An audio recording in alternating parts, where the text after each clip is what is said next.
Hey everyone, this is Gerald Clayton, and welcome to another episode of The Listening Space.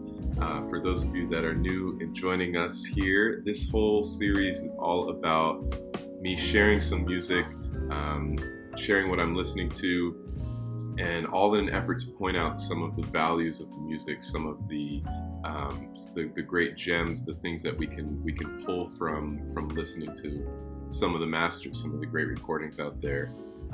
And also all in an effort to then take some of those values and some of those concepts and apply them into our own lives, into the bandstands that we're playing on. So all my hungry young musicians, this is really geared towards you in an effort to try to get you to open your ears to certain things in the music.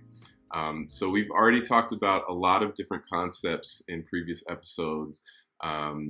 We talked about the rhythm section, how it's sort of an engine for the group that sort of drives the groove forward and the beat between the bass player and the drummer. I want to shift to another part of the bandstand now and really focus on the horns, on the front line of the group in a, say, a classic quintet or a sextet.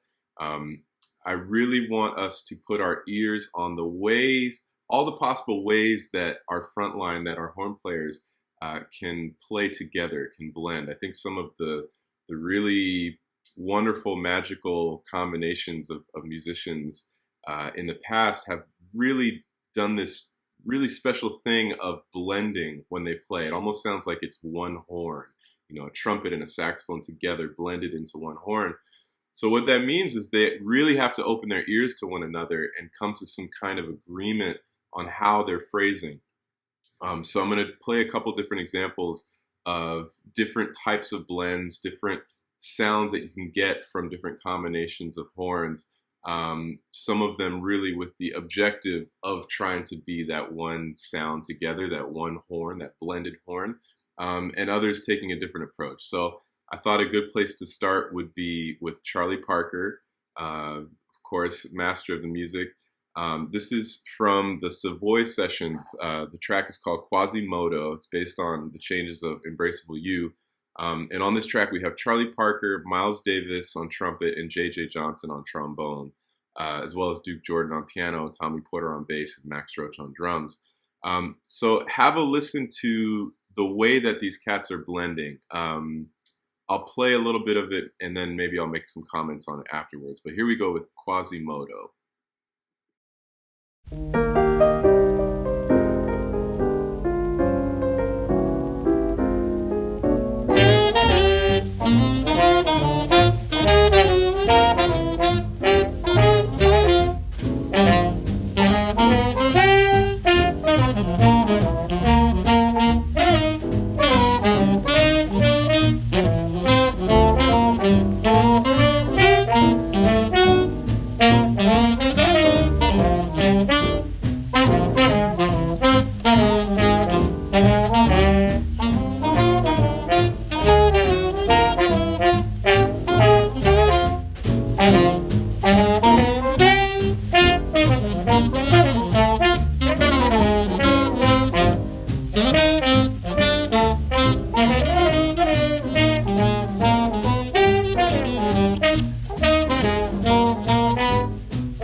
Such an amazing track, such a beautiful combination of cats.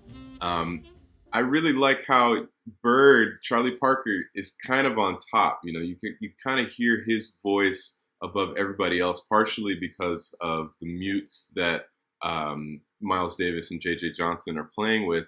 But even in terms of phrasing, expression of the melody, it feels like Charlie Parker is just a little bit above the rest of them.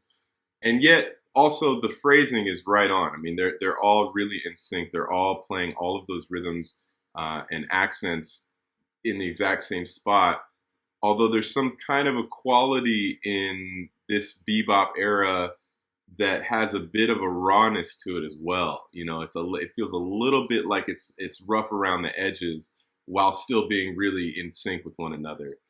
So rewind that track a lot and listen to that and see if you can kind of notice what I'm talking about, sort of the way that Charlie Parker is a bit above everyone else in the mix, and yet how in sync they are rhythmically and in phrasing. Just a really hip approach. I think the other thing you're going to notice is that depending on the musicians, so much of it has to do with the sound that they produce on their instruments. There is a blend, there is a syncing, and yet from musician to musician, the sound that they produce from their horns is really unique and really different. And so you get kind of a unique quality in each combination of groups. So speaking of that, let's go on from Charlie Parker to another cat from the same, another group from the same time period. This is Lee Konitz. It's a Lenny Tristano record called Wow. And on this, I want you to notice how the sound is a little bit softer, I suppose you could say, a little bit fuzzier, a little warmer. It's Lee Konitz on alto saxophone, Warren Marsh on tenor saxophone, and also Billy Bauer playing guitar. So those three instruments, alto saxophone, tenor saxophone, and guitar, are blending here in this really hip melody. It stays unison in the A sections, and then on the bridge, they split off. Really precise, really together, and yet has a bit more of a fuzzy sort of, I think fuzzy is the word I'm going to use. That's the adjective I'm going to use. A fuzzy quality, maybe in comparison to some of the accents and jabs that we heard in the previous track. So here we go with Lenny Tristano, Wow.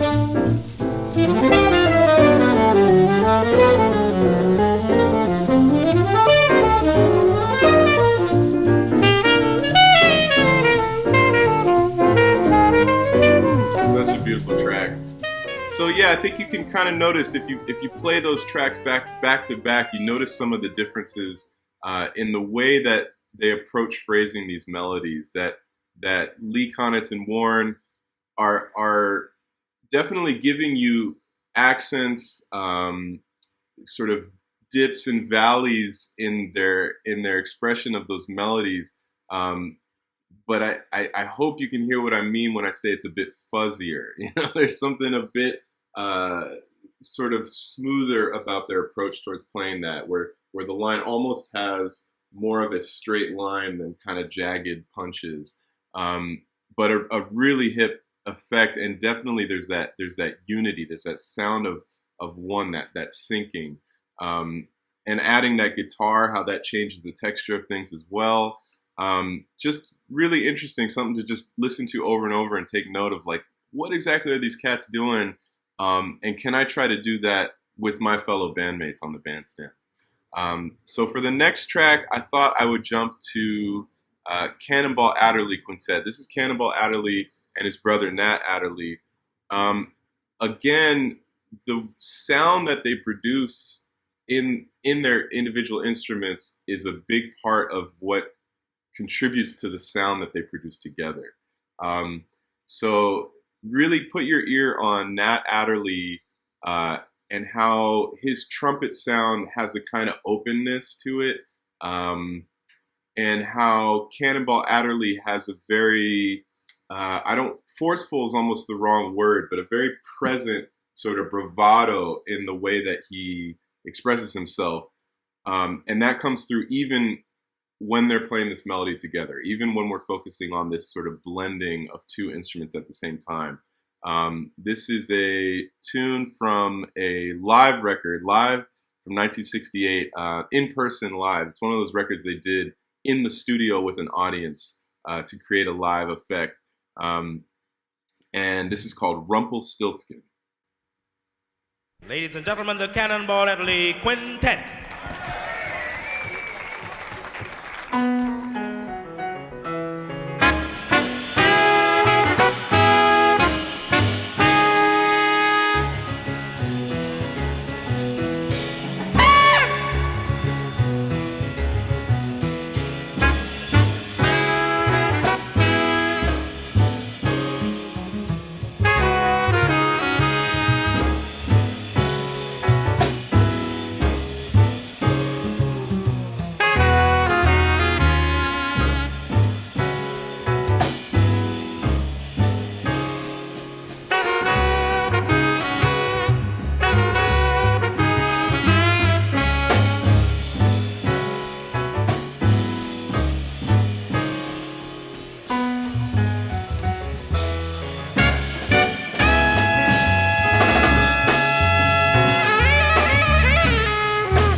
I almost don't want to turn it off because that solo is so burning. So yeah, check out that whole track. Really, the forcefulness, the bravado, that presence of Cannonball Adderley, I think that's what really stands out to me about that track.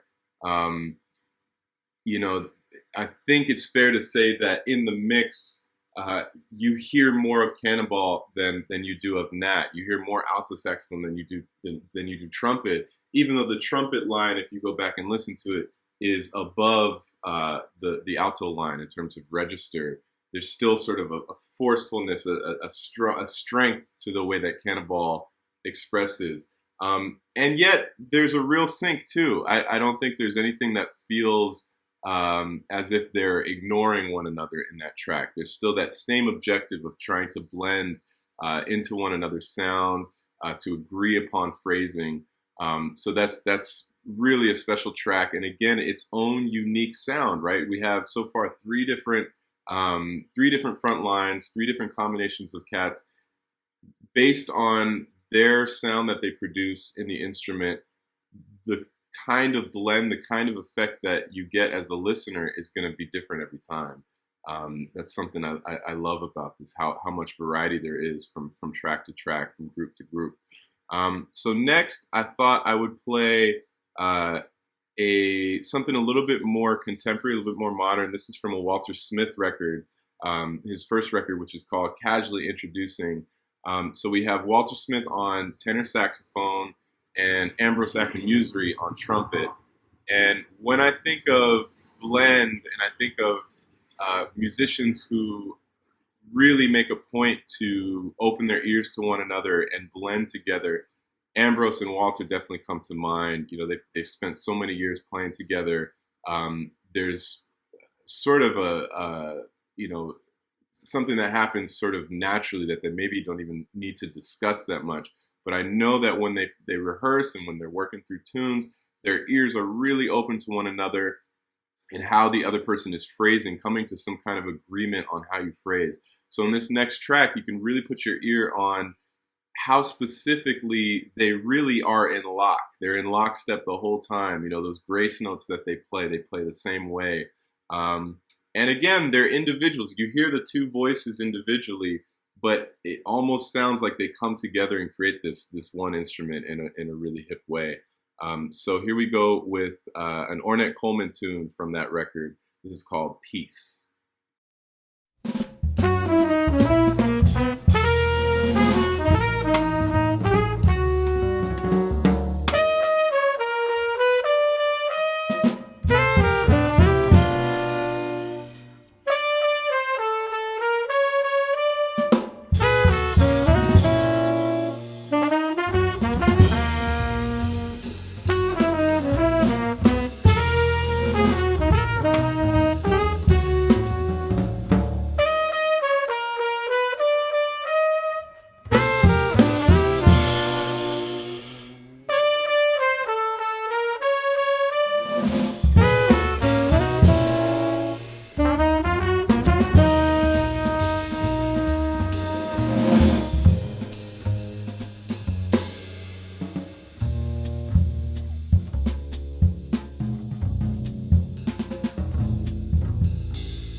So then the solos take off. You hear Walter play that little trill at the end, and Ambrose takes over and plays that and jumps into a solo.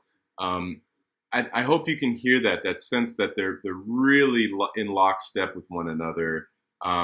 It's kind of incredible how it almost sounds like one instrument to me when I hear that.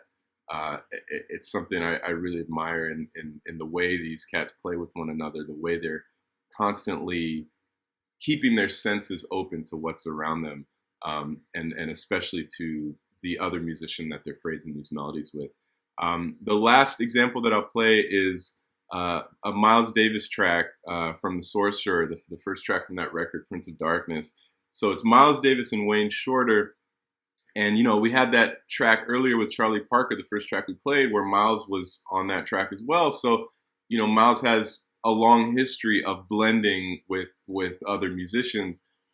In this scenario, you hear the blend, you hear that same mastery of that concept, but you also hear a bit of a departure from that idea that everything needs to be in lockstep, especially the second time through the melody.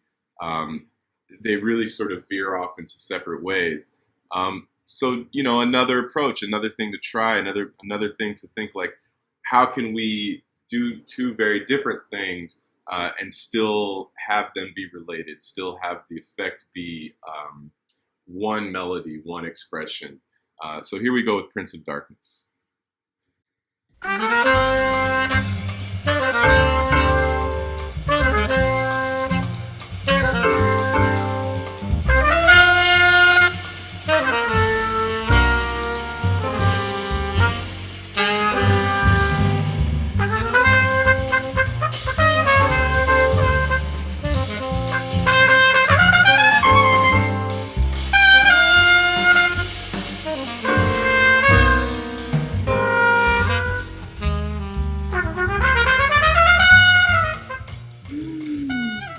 Happening.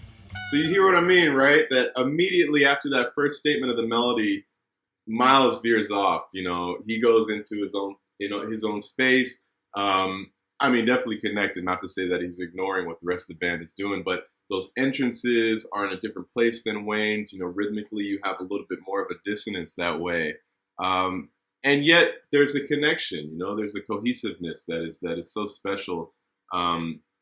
Definitely worth checking out. All these tracks, I hope you all are spending the time to really listen to them deeply, and not just this little clip that I'm presenting you, but really, really spend some time with these and put your ears on that blend, on the way that these horn players can become one together. So that's the episode. I hope you enjoyed it, and I look forward to seeing you next time. Peace and love.